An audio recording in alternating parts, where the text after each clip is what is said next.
Halo guys, kembali lagi di channel Maesa dan Iswara. Sekarang kita akan review motor ADV 150. Ini sorry banget kondisinya malam-malam kita review, soalnya ini memang dalam kondisi wisata ya. Gue sekarang posisi lagi di daerah Malang. Jadi ini juga bukan motor gue pribadi, gue sewa, CRF-nya gue tinggal karena ini juga liburan singkat, cuman 2 hari 3 hari. Kalau misalnya gue mau kirim motor pun juga biaya juga nggak murah gitu. Akhirnya gue prefer untuk sewa. Nah, motor ini gue udah pakai sekitar 420 kiloan, dan di sini gue bakalan ngejelasin ke sama teman-teman tentang gimana sih rasanya naik motor ini, dari cara impresi berkendaranya, riding positionnya, bahan bakarnya, terus enak gak dipakai buat touring, terus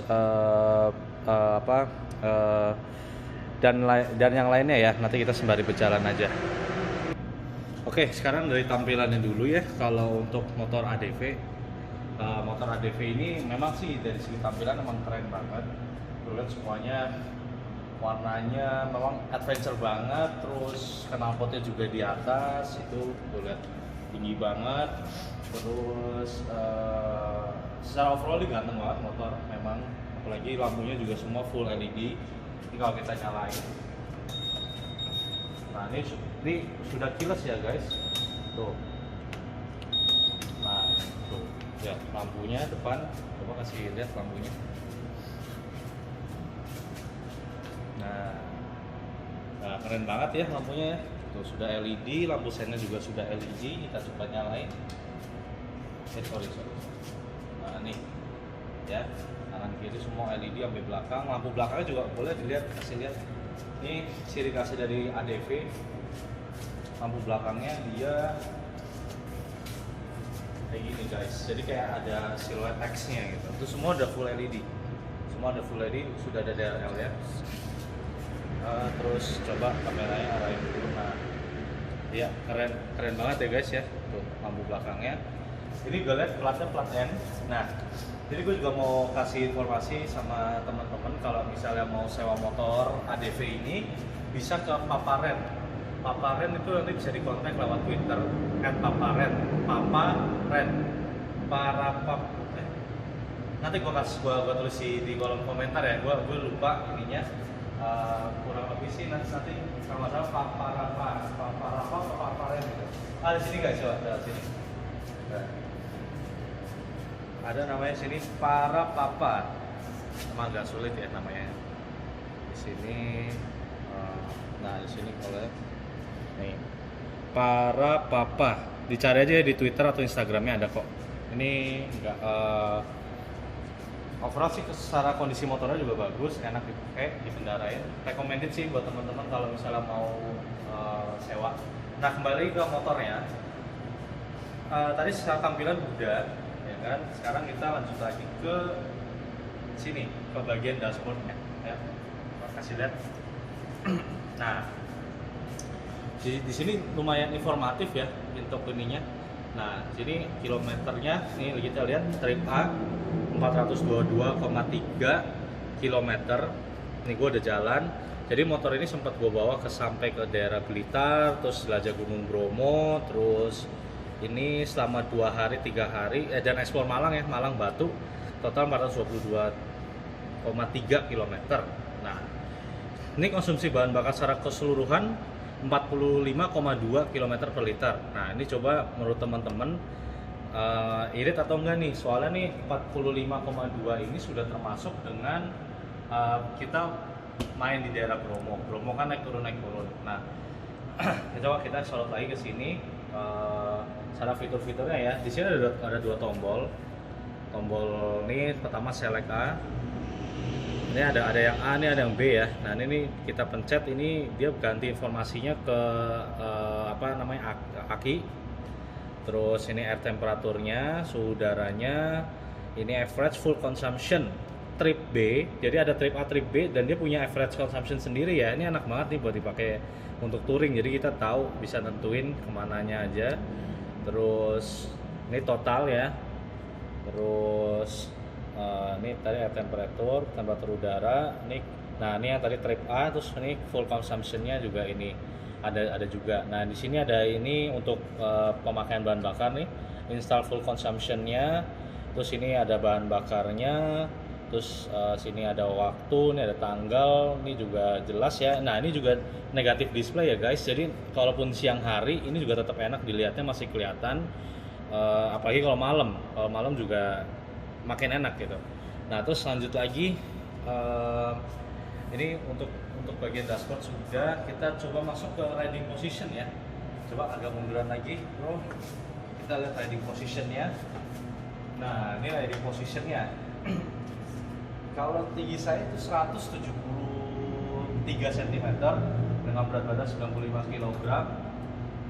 Untuk menggunakan motor ini di badan saya merasa kalau agak jarak jauh ya, di atas 60 kiloan itu rasanya lumayan pegel.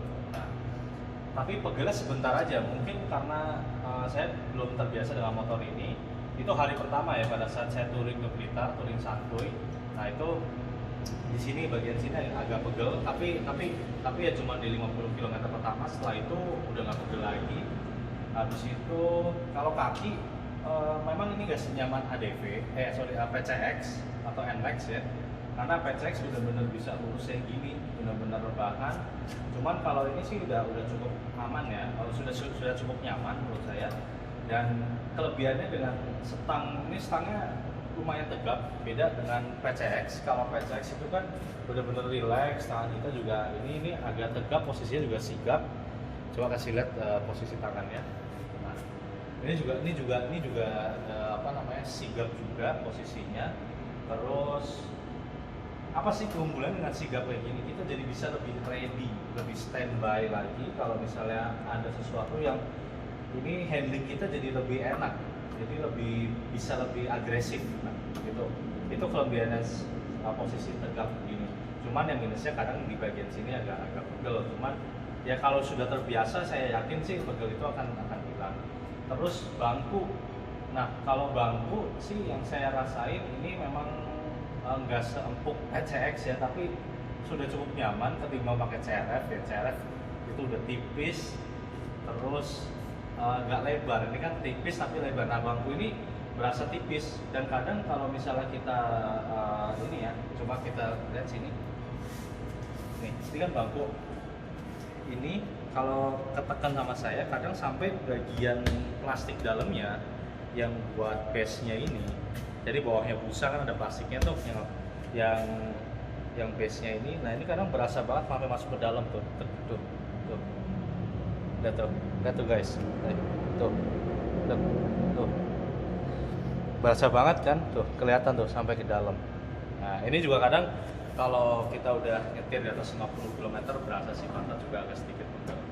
Cuman ya bisalah diakalin, kalau bisa kita diri sedikit atau agak peregangan dikit lah, kalau nggak istirahat dulu bentar, nanti lanjut jalan lagi. Nah itu dari riding position. Overall sih kalau di gua nih nyaman ya, dan gue masih bisa mentoleransi yang tadi, yang masalah pegel-pegelnya. Nah terus dari bahan bakar udah, posisi itu udah, sini udah. Kita cobain lihat di sininya, bagasi dan penyimpanannya. Nah ini posisinya ini sudah keyless ya guys. Ini kalau nggak salah sih kuncinya mirip-mirip sama PCX ya, keyless. Jadi caranya kalau untuk mau nyalain ini ditekan dulu sampai dia bunyi, geser ke sini. Nah di sini ada titik nih. Titik ini berfungsi untuk membuka bagasi ya. Kalau kita lihat, nah ini sini buat buka tutup. Ini ada tulisan fuel. Ini untuk buka tangki. Tapi kalau bagasi sini ada tulisannya seat. Nah di sini nih guys. Jadi bagasi sini ke bawah. Nah kalau ini mati tekan lagi. Nah ini, kita buka ya. Nah memangnya agak keras. Nah sorry, ini salah satu kelemahan dari ADV itu ini gampang banget copot. Ini pada saat gua nyewa pertama memang udah copot sih dari sananya. Nah, jadi kita lihat di sini langsung ya. Nah ini penyimpanannya, sorry agak berantakan. Ini jas hujan, ini ada aqua, ini ada sampah buat tas dulu. Nah ini motor menurut gua sih udah cukup ya penyimpanan segini untuk touring ya. Mungkin kalau touring yang kayak gua sih, menurut gua ini cukup buat taruh barang-barang kayak jas hujan, terus makanan cadangan atau apa. Ini menurut gua cukup. Tapi kalau teman-teman mau buat pakai touring jarak jauh, gua rasa sih harus tambah box lagi di sini. Nah, tapi motor ini tuh secara keseluruhan kalau ditambahkan box belakang, apalagi yang model kotak, ini memang senada sih, satu desainnya tuh pas untuk dipasangin box. Dan ini menurut gua salah satu motor Matic yang kalau dipasang box itu nyatu gitu, bagus gitu. Nah sekarang ini ya, tadi yang gua maksud ini plastiknya ini kalau ditekan ini berasa di sini gitu. Ini susah sih ini, tapi ya, tadi ini kerasa banget sih kalau ini ditekan. Nah habis itu kita ngomongin tarikan ya. Nah sorry guys, ini memang kondisinya kita review juga ala kadarnya di basement, jadi kalau emang ada yang orang lewat atau apa ya it's okay ya, mohon maaf, gak apa-apa. Nanti yang penting memang ini emergency banget sih, yang penting saat kita ini informasinya mudah-mudahan bermanfaat ya buat teman-teman ya, walaupun ini kita dadakan banget juga karena ini motor sewa juga, kita kan harus balikin besok. Nah jadi ini baru sempat kita review, dari kemarin kita full riding, bener-bener riding ini motor kita pakai. Jadi kita baru sempat review sekarang. Jadi mohon maaf ya guys ya, ini kita ala kadarnya untuk review. Nah, oke, tadi yang belakang udah kita kasih lihat, sekarang yang depan di sini. Ini nah. Coba kameranya diputar dulu ke sini. Nah, coba putar lagi. Nah, sini. Nah, ini penyimpanannya yang depan ya. Ini tanpa dikunci. Jadi teman-teman kalau misalnya mau nyimpan HP, caranya gini. Tekan aja. Nah, ini kalau mau nyimpan HP agak rawan, dan juga ini tuh nggak gitu dalam sih. Dan cukup aja sih kalau buat naruh duit, naruh kacamata, atau buat naruh apa yang kecil-kecil lah. Ini muat. Dan ini menurut gua udah cukup untuk keperluan touring. Terus nah sekarang ngomongin mengenai akselerasi, terus gasnya apa, kecepatan dan akselerasinya ya. Kalau menurut gua ya, dengan riding style kayak gua artinya gua ini bukan tipikal touring yang untuk ngebut-ngebutan, ngejar top speed. Itu gua enggak. Gua bener-bener kalau untuk touring yang motor apapun, berapa cc pun, style gua adalah touring santai. Jadi kecepatannya 60 sampai dengan maksimal itu 90 km per jam, itu pun maksimal. Untuk pakai motor ini gampang banget diraihnya. Jadi kalau dari 0 ke 60, motor ini nggak terlalu effort, artinya mesin itu kerjanya nggak terlalu berat banget. Dan walaupun berat badan gue 95 kg ya, mungkin kalau teman-teman yang lebih ringan daripada gue, mungkin motor ini juga akan lebih asik dikendarai lagi. Dan bukaan gas sedikit aja itu udah cukup. Jadi ini cukup responsif. Walaupun ini sebenarnya basic motor ini ya mesinnya sama kayak PCX dan Vario 150 dan PCX. Nah, PCX 150 ya, bukan 160. Dan 160 beda. Nah, jadi untuk stay di kecepatan 65 sampai dengan 90, menurut gue ini motor ini cukup banget ya. Tapi ada minusnya lagi nih. Nah, dengan kecepatan seperti itu kadang engine-nya itu, mesinnya itu ada getaran. Getaran itu berasa banget di area bokong sampai, tapi di setang sih nggak, cuma di area bokong aja. Ini overall sih ya bisa teratasin lah dengan getaran-getaran seperti itu. Tapi kalau jarak jauh mungkin akan berasa kurang nyaman gitu. Tapi untuk akselerasi, top speed mungkin bisa lah 100 lebih, cuman saya nggak berani juga, itu demi keamanan juga. Mungkin teman-teman yang pernah pakai motor ini sampai dengan top speednya boleh diceritakan di kolom komentar berapa. Terus itu ya tadi akselerasinya, dan itu enak banget sih, tenaganya cukup, nggak berlebihan.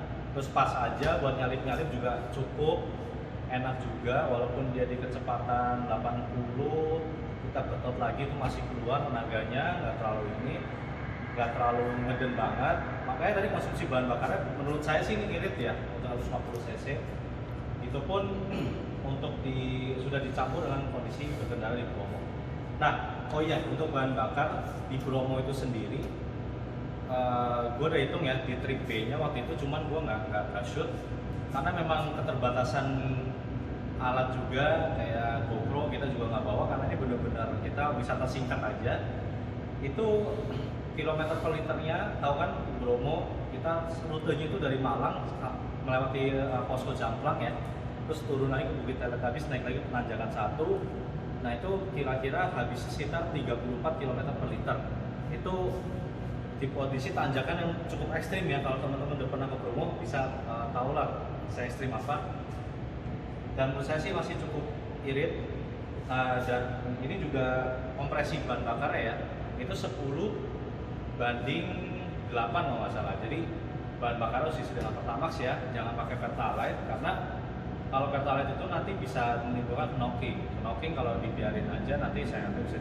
Nah, lebih baik pakai bensin sesuai dengan kompresinya ya. Terus tadi udah, oh ya suspensi. Karakter suspensinya memang ini nggak senyaman PCX ya. Ini agak stiff, agak apa ya istilahnya. Ini secara suspensi juga lebih tinggi. Terus kalau ada lubang atau apa, memang sih dia nggak bottoming, memang ini anak nggak bottoming. Cuman kalau untuk kenyamanan ini kurang, jadi dia agak apa ya, nggak keras sih, cuman kayak kalau ada lubang atau apa kita lewatin gitu kena, itu ya gimana ya, agak rasanya tuh nggak sempuk PCX lah ya. Jadi agak keras bisa juga dibilang, tapi nggak keras-keras banget, nggak stiff banget, cuman kurang ya, kadang berasa kurang nyaman. Cuman enaknya kalau motor agak stiff, itu buat nikung-nikung ini motor asik banget, dan juga nggak limbung motornya jadinya. Jadi ini motor ini stabil. Apalagi tadi gue bilang dengan resisten 60 sampai 90 motor ini nggak limbung, asli nggak limbung, dan ini enak dipakai. Nah, dari karakter suspensi itu juga nggak apa namanya, dia tinggi juga ya. Terus kita bisa lihat di sini suspensinya tuh tinggi banget guys. Nah, jadi gue punya cerita pada saat gue lagi di Bromo, itu pas gue mau arah balik, ini motor gue kena hujan itu lumayan deras. Nanti ada videonya, gue kasih video cuplikan touring gue pakai motor ini di belakang ya guys. Soalnya gue mau itunya terpisah, dan konten untuk Instagram aja, konten untuk pribadi. Jadi gue nggak ada konten untuk motovlog dan pada saat touring ini. Nanti gue kasih foto-foto di belakang. Jadi ini motor emang bener-bener enak banget pakai buat dual purpose ya. Dual purpose artinya lu kalau mau touring di jalanan aspal juga oke, di jalanan off-road juga oke juga gitu, tapi yang off-road ringan lah ya, bukan off-road yang terabasan tuh urusan CRF WR lah, itu memang oke lah. Cuma kalau ini untuk off-road touring yang istilahnya namanya kita touring kan jauh, kita kadang suka nggak tahu nih tempatnya. Nah, tempat berikutnya itu bagaimana gitu, apakah tempatnya jalannya bagus, apa jalannya rusak, kita nggak tahu. Motor ini cocok banget untuk kondisi yang tidak pasti ya, untuk touring. Nah, dengan ban dual purpose ini, kita lihat di sini bannya tuh, ini ban namanya ban dual purpose guys. Ini enak banget. Tadi kan gue udah gue ceritain tuh di Bromo hujan. Jadi setelah Bukit Teletabis yang mau ke arah penanjakan Jamplang, itu bukan penanjakan ya istilahnya, yang mau ke arah balik ke arah Jamplang, itu ada genangan pasir tuh, genangan air, itu pasir. Nah itu kalau kita lewatin dengan motor kayak gini, ini benar-benar masih ada gripnya guys. Jadi nggak apa ya istilahnya, karena ini suspensi juga tinggi, terus bannya pakai ban dual purpose, motor ini masih bisa nge-grip dan masih enak banget dipakai untuk semi off-road lah ya, tapi nggak off-road banget gitu. Pokoknya enak lah dipakai untuk hal-hal kayak gitu. Dan overall sih, nah sekarang dari tadi kita udah bahas plusnya nih ya, udah bahas semuanya dari segi aspek. Nah sekarang kita bahas lagi minusnya. Minusnya tadi yang pertama, ini kalau ini mesinnya kadang berasa getar ya, tapi di bagian bokong aja. Tapi di stang sih aman, dia nggak berasa getarannya. Terus minusnya lagi yang kedua, ini karena dia ban dual purpose, ketika teman-teman udah nyampe kecepatan 75 km per jam, ini motor karena dia bannya dual purpose jadinya ada suara bunyi gitu loh. Ya kalau teman-teman tahu suaranya itu kayak naik motor CRF ban tahu cuman dipakai di aspal. Cuman ya nggak separah CRF lah ya. Cuman ini tuh tetap ada suaranya, tapi dari suara itu tidak mengganggu kestabilan motor ini. Motornya tetap stabil, nggak goyang-goyang ataupun lost grip ya. Itu enggak, motornya tetap stabil, enak. Dan bannya ini juga udah terbukti ya guys. Jadi walaupun ini udah kena hujan, udah kena panas, terus jalanan lembab, daerah-daerah Bromo itu kan banyak kabut, jadi aspalnya tuh lembab, basah gitu. Ini motornya tetap gripnya tetap bagus, masih nge-grip. Walaupun bannya kayak gini, tapi oke lah, oke banget, cocok banget buat teman-teman yang pengen touring dan sekalian adventure. Terus ini juga tinggi ya guys, jadi kalau ada genangan air atau apa sih, gua rasa sih aman. Kemarin juga itu genangan airnya campur pasir kurang lebih segini, ada semata kaki gua nih, ya, ada segini semata kaki. Nah, kalau dibayangin ya semata kaki baru nyampe sini sih guys, tapi ini harusnya sih air belum masuk lah, baru nyampe segini lah. Ya kalau gua rasa sih masih genangan masih tetap lebih tinggi lagi sih, masih bisa lah. Karena ini motor emang aslinya tinggi. Gua 173 cm aja masih jinjit. Jadi mungkin kalau teman-teman yang di bawah 170 cm ya, mungkin bisa diakalin lah, dimodifikasi dari joknya mungkin bisa dipapas lagi atau apa, bisa diakalin ya teman-teman. Mungkin teman-teman yang udah pernah nyoba modifikasi untuk motor ini ya, mengenai tinggi motornya boleh tulis di kolom komentar ya, supaya kita sharing lagi modifikasi yang cocok kira-kira untuk bawah 170 cm. Jadi secara keseluruhan motor ini sudah semua gue jelasin. Terus mohon maaf banget nih kalau misalnya motornya berantakan, karena memang ya habis dipakai touring kita belum sempat untuk bersihin, tapi ya oke lah ya, yang penting kan informasinya bermanfaat buat teman-teman. Nah secara ini udah semua sih, dan oke, kita langsung closing aja ya. Oke teman-teman, jadi begini aja review singkatnya. Sorry nih ya kalau belum optimal dari segi pencahayaan, dari segi ketenangannya. Gue juga nggak bawa mic karena ini benar-benar tidak terencana. Awalnya gue juga mau sewa CRF lagi gitu kan, cuman karena CRF-nya waktu itu habis, ya udahlah gue coba yang genre Adventure Matic. Ya semoga teman-teman selalu diberikan kesehatan, rezekinya lancar selalu, terus selalu diberikan sehat-sehat terus ya, supaya bisa tetap touring, tetap bisa nikmatin hobi naik motornya. Terus teman-teman kalau misalnya ada yang pernah pengalaman pakai motor ini, oh ya, motor ini sepertinya untuk harian tuh enak. Untuk harian tuh enak.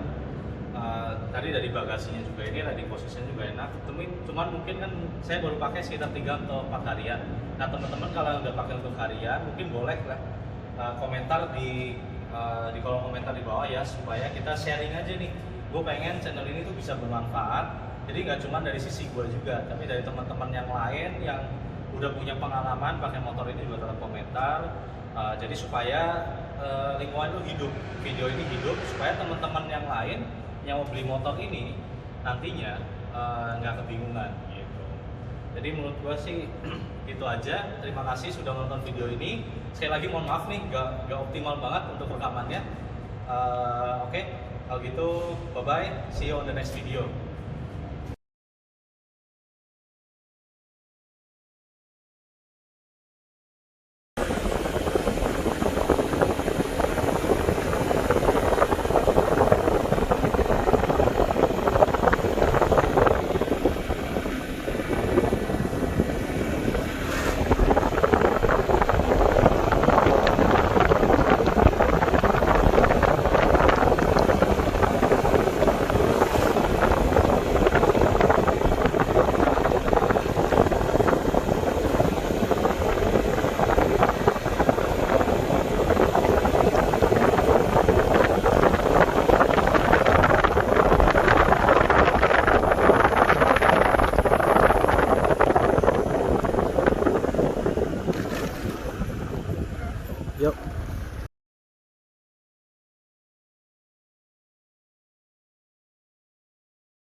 Kita jalan-jalan di tengah hutan, mau ke Coban Rondo.